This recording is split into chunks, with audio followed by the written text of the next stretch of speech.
Thank you, everyone. I believe, can you hear me? Let me be sure that everyone can hear me. Can you hear me? Yes, we can hear you. Yes, we can hear you. Thank you. I'm delighted to be here again for this month's WSS meeting.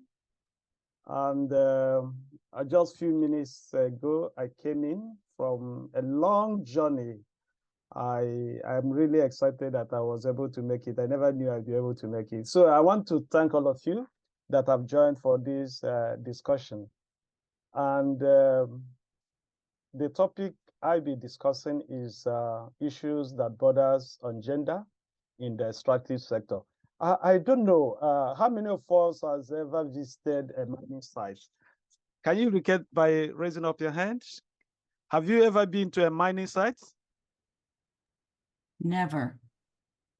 Oh. No, I Is there can't. another person? Wow. I've been by. Well, okay, you've just driven by. You've never been there. Mhm. Yeah. When we hear such words as resource costs,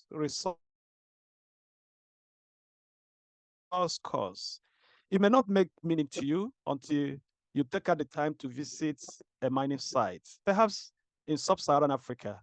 I know in developed countries, mining is being done in a sound way. Mining is being done right. But in Sub-Saharan Africa, mining oftentimes is uncoordinated, is rudimentary. And of recent, we see women venturing into that field. Hitherto, it is a profession that is considered male-dominated. And there are a lot of stereotypes that reinforces that. One, women are weaker vessels. Women are meant to produce children. Women are meant to be in the home. Women are not expected to be in the field. So seeing a woman in the field is an aberration. So for a long time, when you go to any mining site, it's male that we see. And also sometimes we see another group of people that are active in that sector, whom we call the artisanal miners. They are itinerant. They use crude methods to extract some of these minerals. So not to waste your time, most of what I've been saying, some of them is captured in pictures, and some of them will also be discussing. So it's about mainstreaming gender in the solid mineral sector in Nigeria. And this is the outcome of some of my research that I have done for some organizations, especially women in mining in Nigeria. I visited some mining endowed communities in Nigeria across over 7 states: Jos, Ebonyi, Edo, Bauchi, Plateau, Taraba, Ekiti, Kogi. These are states that are mineralized. These are states that are noted for mining. And in the course of my research, some of my findings is what I am bringing out. But the summation of it all is that it's still a sector that is gender blind or gender negative. Are there things that we could do to begin to reverse that concept in a world in which we are promoting gender equity and gender equality? Is it not right that women also be given a right to make their own informed choices? So with that, like I said, without wasting our time, I hope you can see my slides. Can you see them? We see them. Yep. Oh, okay. All right. You see the first slide here. These are women miners, artisanal miners in Bauchi State. In Bauchi State. You see that small thing that looks like a hammer. This one, I don't know if you can see it. This is what they use to break some of these rocks into granites, into pieces.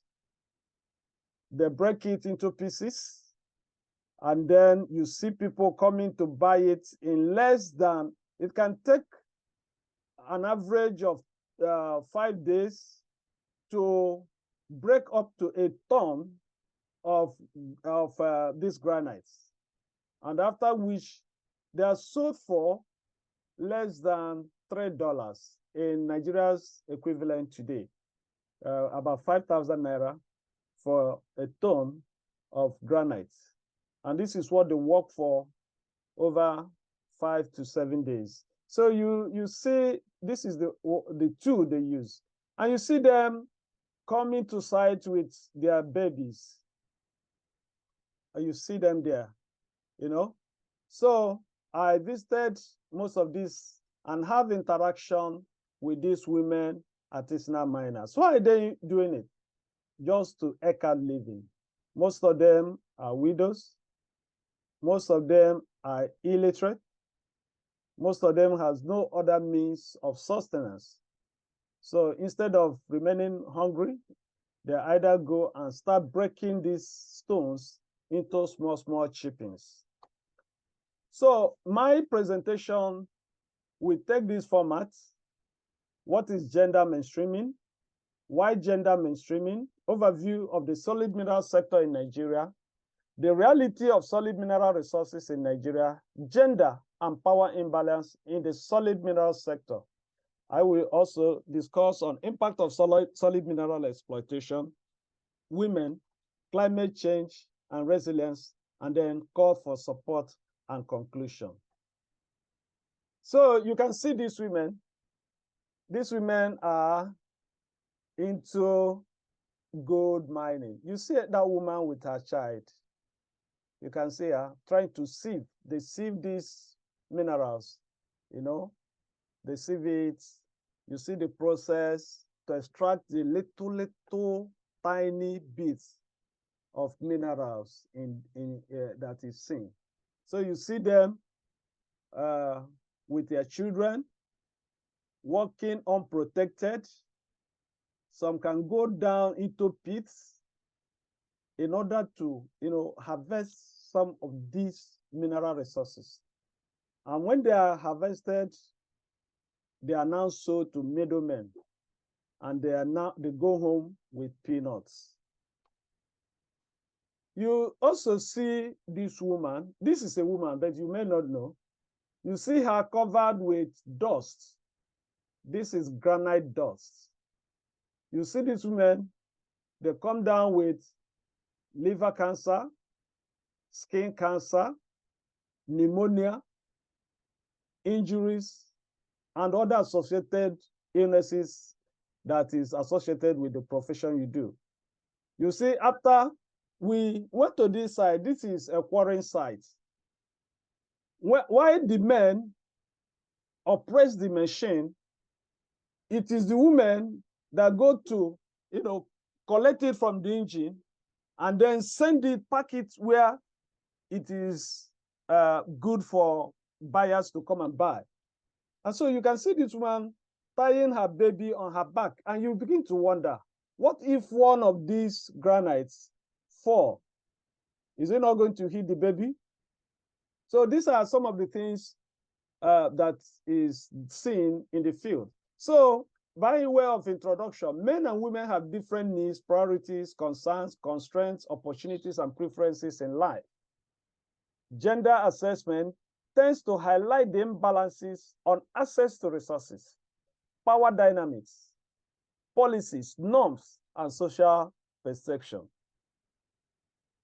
So these are when we talk about gender imbalance, gender inequality, they are driven by lack of access to resources, lack of access to power, some of the policies that are made, some of the norms that are driving the society, and the social perception, like I said earlier, where it is said that women are not supposed to be in that perception, in that profession.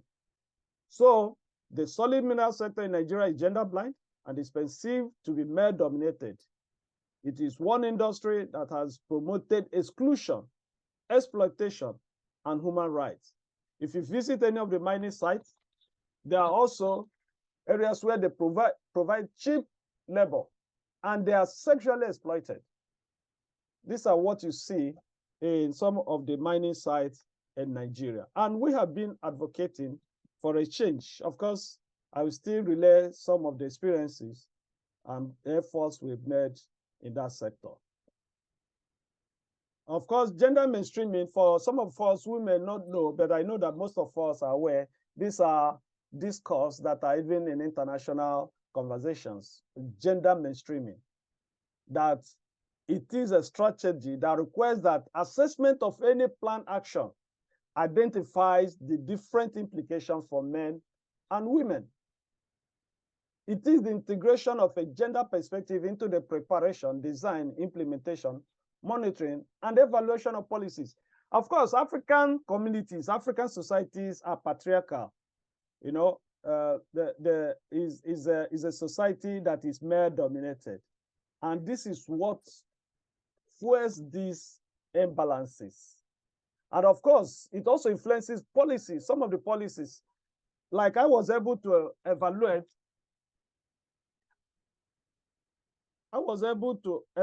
some of the policies, the Nigerian policies. For instance, we have the Mineral and Mining Act of 2007. We have the labor laws. We have other laws that govern that sector. And oftentimes, it's gender blind. Issues of promoting equality between women and men is not reflected over the years until the coming of some non-governmental organizations that are working in that sector and the formation of the Women in Mining in Nigeria sector that is pushing for gender equity and women's right recognition in the sector. So I was able to look at even some of the policies of the government and the gaps in issues of gender equity and gender mainstreaming in access to resources, access to power, and other things is really, really appalling. So like I said, you still see women and children at the mining sites. So for some of us that have not visited Africa and have not been to some of the mining sites, a visit will also show these pictures. These are live pictures that I took while in the field. You can see it's not only about women, it's also about children, underage children. Children that are supposed to be in school, they are there. You see that this small boy is about 11 years, breaking these chippings, breaking these granites into small particles. And then just for, when I asked him what led him into this, he said he's an orphan. And so he has been sent out of school. So you need to do this in order to generate some money to take care of his little siblings, and if possible, go back to school. This young lady got pregnant at the age of 14. You see her, and have to drop out of school. And so with no access to livelihood or resources, she comes with her baby to the field, you know, to see what she can also eke out of it. You can look at her hands, carrots, you know, they do this without any protective equipment. I am bringing these pictures to reinforce the need for women rights integration in every sector. Why gender mainstreaming? The 2022 Global Gender Gap Index report ranked Nigeria 123rd with a score of 0.639 out of 146 countries that was surveyed. And in 2023, it was 0.64, with gender equality in politics being the lowest with 0.04.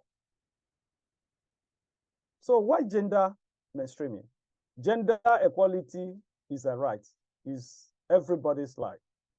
Everyone should be treated equally, regardless of gender or genetics. UN Declaration on Human Rights of 1940 states that all humans are born free and equal in dignity and rights. So no particular gender should be denied access to his or her rights and dignity. And of course, the Beijing Declaration and Platform of Action mandates all stakeholders in development policies and programs to act in that regard. And Nigeria is a signatory to most of these declarations.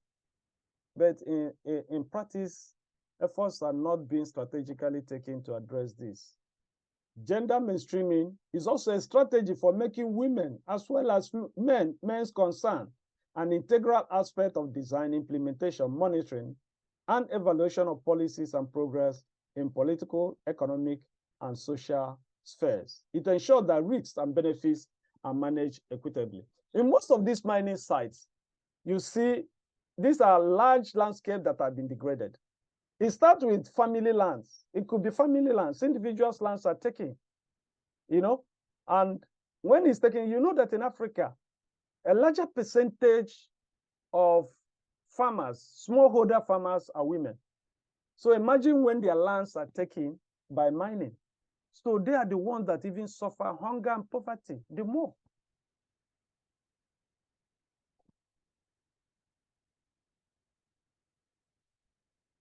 Let me take us to memory lane with an overview of the solid mineral sector in Nigeria. Nigeria is endowed with over 155 solid minerals, out of which 44 are identified in the various states of the country. Then the Nigerian government goes further to identify 7 strategic minerals for development. The minerals are coal, bitumen, limestone, iron ore, barite, gold, lead, and zinc. Of course, most of you may have heard of Zamfara lead poisoning that left many children dead. You can Google it and read about that lead poisoning in that community. So organized mining started in Nigeria in 1903 with the Royal Niger Company mining cassiterite or tin in Jos. This was followed by coal exploration in 1906 in Ateva Valley and Onyama mines in Enugu, southeast of Nigeria. So the mining of solid mineral sector is not something that is today. It's something that started even before the exploration of petroleum. But with the coming of petroleum, that sector became abandoned.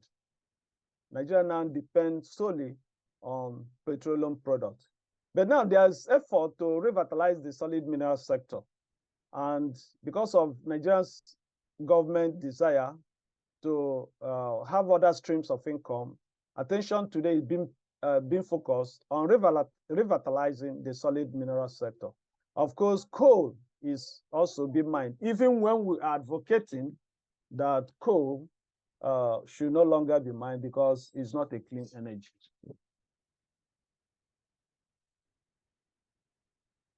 In 2021, in 2020, the solid mineral sector, according to 90, generated 496.28 billion naira.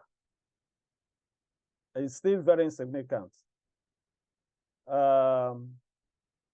And in 2019, it was 71.15 metric tons in 2020. In 2021, 90 report, 90 is Nigeria Extractive Industry Transparency Industry Report. You know, they give their reports, they have an oversight on the extractive sector to ensure transparency in that sector. So they oftentimes evaluate that sector and produces their report. The most current report is the 2021 90 report. And in that report, they state that the solid mineral sector only contributes 0.63% to the Nigeria GDP. So it's still very insignificant. And most of these minerals that are exploited, the country of major exports is China. If you have access to the 90 report, these informations are there. There are two major actors in the sector: the licensed miners and the artisanal miners. In fact, the artisanal sector dominates that sector. And they are the sector that are doing much environmental damage to the communities. So instead of the exploration of this mineral becoming a benefit to host communities, oftentimes it becomes burden. And oftentimes there are so many disparities, so many things that are the consequences of mining.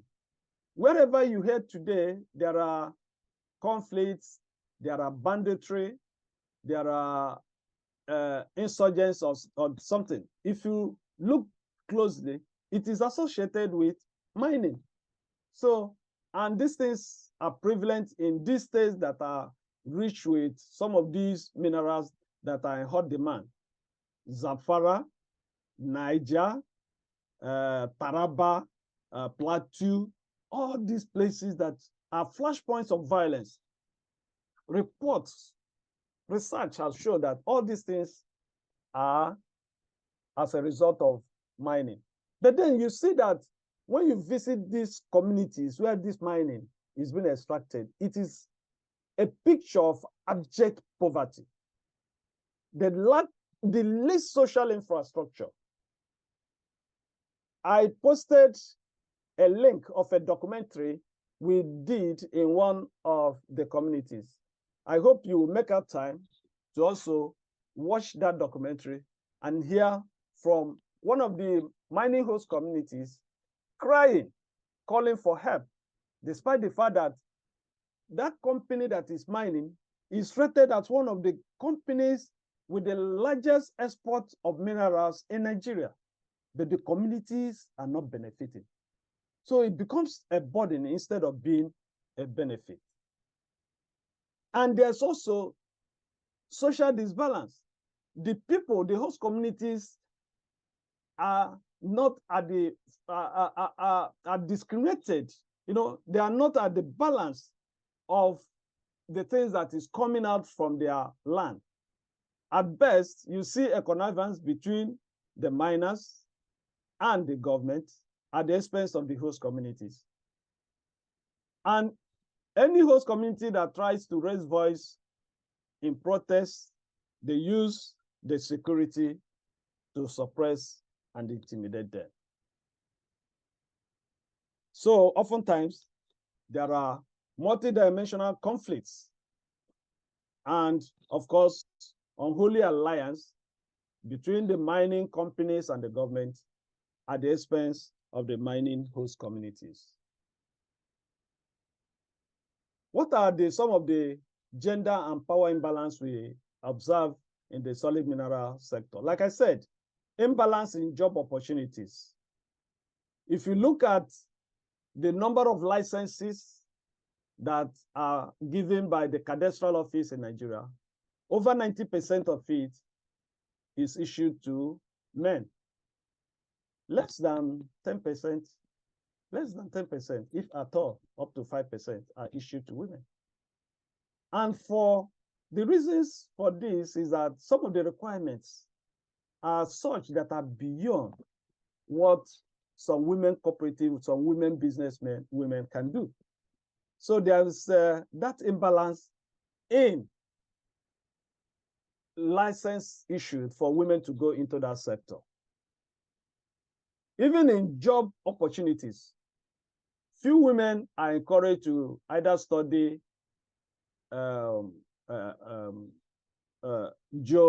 exploration or mining engineering.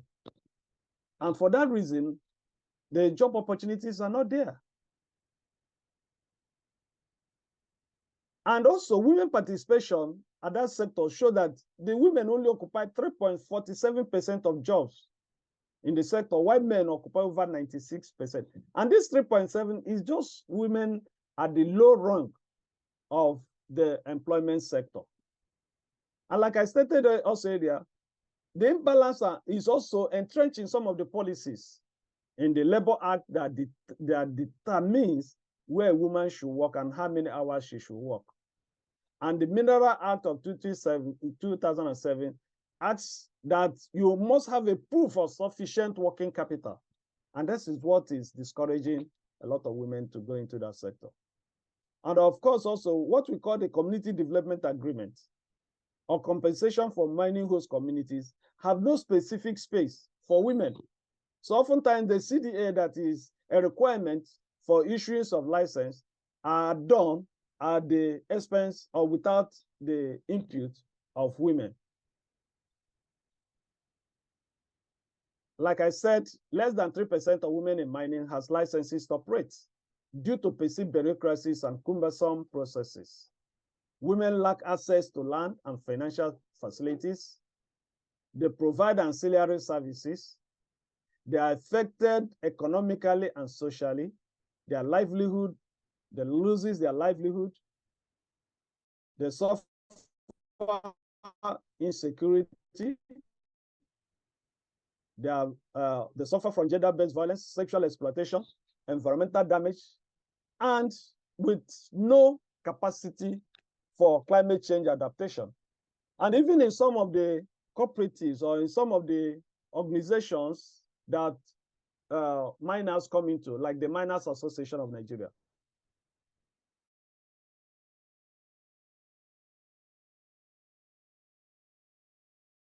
of what the man decides to do.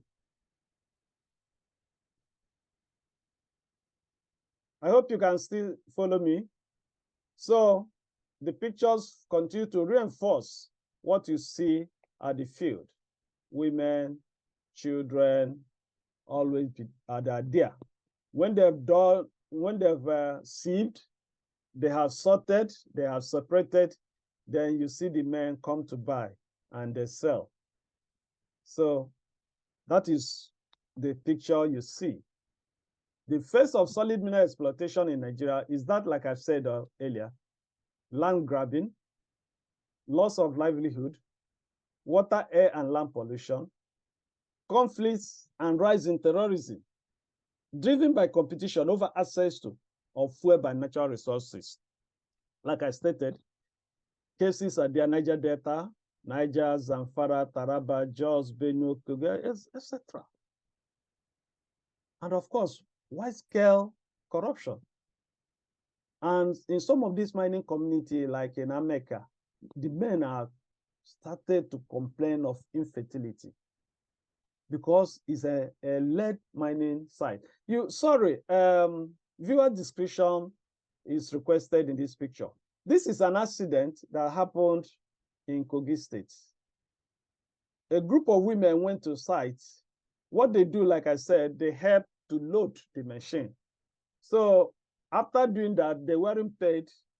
They decide to follow the vehicle to take them to the town so that they can go home. On their way coming, they had a fatal accident. 5 persons died, including children. And this is one of the victims. Why should a mother take her child to the field? She said that the children were sent out of school. She could not afford to even feed them. And so she decided, instead of them staying at home, let them follow them to the field. A woman lost 2 of her sons. One other child is still in hospital with the right arm amputated.